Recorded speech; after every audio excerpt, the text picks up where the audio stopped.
Hi, Chris here from Nerdy Facts, and this is Pitcher's Mound, where I pretend that you are a Hollywood movie executive, and I pitch you my idea for movies that could or should exist. Today's episode is about a movie that is actually being made, Terminator 6, and if you're watching this in the future, it already has been made. But that's okay, because if I know anything about you, Hollywood, it's that you're always willing to make more Terminator movies, no matter how bad the previous one was. Whatever number of Terminator this ends up being doesn't matter, because the title remains the same. T3. Generic subtitle TBD. But Chris, you say, there's already a T3. No, there's not. There's a Terminator 3, Rise of the Machines, whose only worthwhile scene was cut from the film.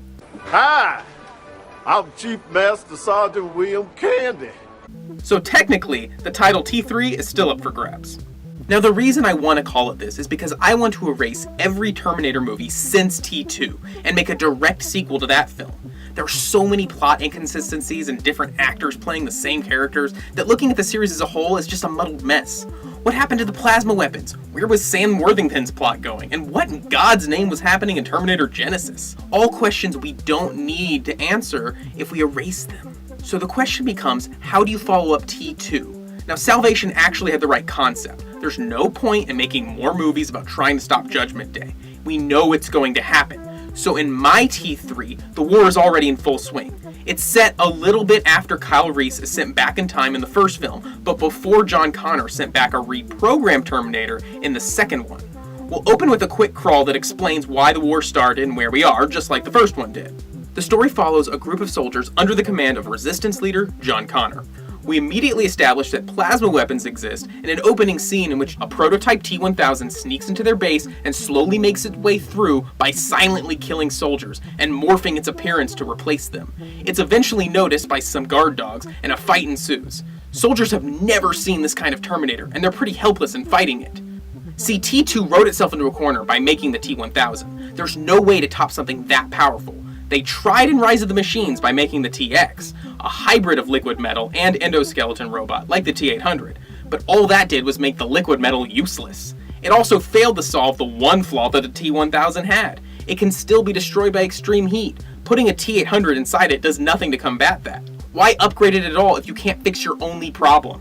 That's why I chose to set our movie just as the T-1000 is being invented. Set it earlier and you're back to fighting lesser villains. Set it later and there's nowhere to go. Anyway, back to the movie. John is able to freeze it with a tank of liquid nitrogen. He tells his remaining men to get a furnace going as hot as possible and to keep that thing on ice until they're done.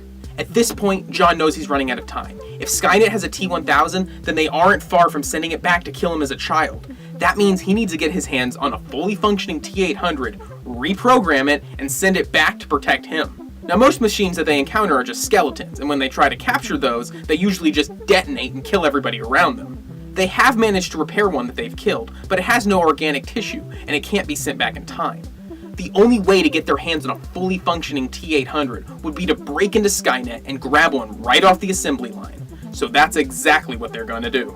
Cue the rest of the movie. John journeys to Skynet with his ragtag team of humans, plus their skeletal T-800, who was reprogrammed to protect them, but never to view them as friends. It just reluctantly follows them while outwardly hoping for their deaths. They name it Grim, it's gonna be a fan favorite.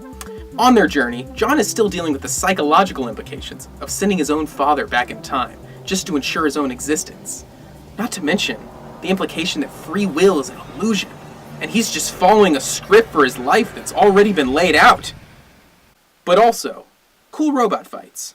The third act features a stealth operation to get into Skynet without getting caught. They almost succeed, but get noticed by a small drone as they reach their destination. They have to act fast to get their prize and get out. But here's where it gets interesting. When they reach the assembly line, Grimm points out that it can reprogram all incoming models to fight on their side from one console.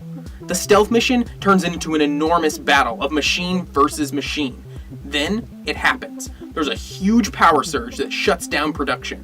Skynet just used the time machine. Now, escape is off the table. John has to get one of those T-800s to the time machine fast. Their new army is dwindling in the face of so many T-1000s. One of these things was hard enough to kill. When they finally manage to reach the time machine, they try to barricade the chamber, but the T-1000s are pressing fast. And it's at this point that John's men ask how they plan to get out after all of this. Now, John has never failed them, but he suddenly realizes that the reason he's been such an effective leader in this war is because he's been operating on the assumption that he couldn't fail because he knew the future. After they send the T-800 back in time, this foresight ends. It's as far as he ever learned about. Now, before he can tell his men that there is no plan, that this is it for them, he is shot right in the chest. Now, his men try to help him, but he knows it's pointless. He tells Grimm to finish setting up the time machine, and that once it's activated, he is to detonate the facility. At first, his men are pretty shocked, but then they look around at the T-1000s forcing their way in, and they solemnly nod to each other. Each one falls as they make sure Grimm has enough time to activate the machine. During his last moments, John crawls over to the T-800 they're about to send back in time. In a desperate attempt to prove that his life hasn't just been part of a script and that free will can exist, he tells the T-800 that under no circumstances is he to terminate himself. He is to protect the Connors for as long as they live. John isn't sure if the T-800 even understands him, but it's something that he had to do. Once the time machine is activated, Grimm detonates the building. Credits. But wait! As the credits scroll by, we see glimpses of the ending of T2. The T-1000 falls into the molten chasm, but then something changes. The T-800 doesn't lower himself in. We see him, young John, and Sarah walk away together as the screen fades out. So there's my Terminator movie. James Cameron, if you're watching, I am very available. Also, please stop making Avatar movies. We don't want them.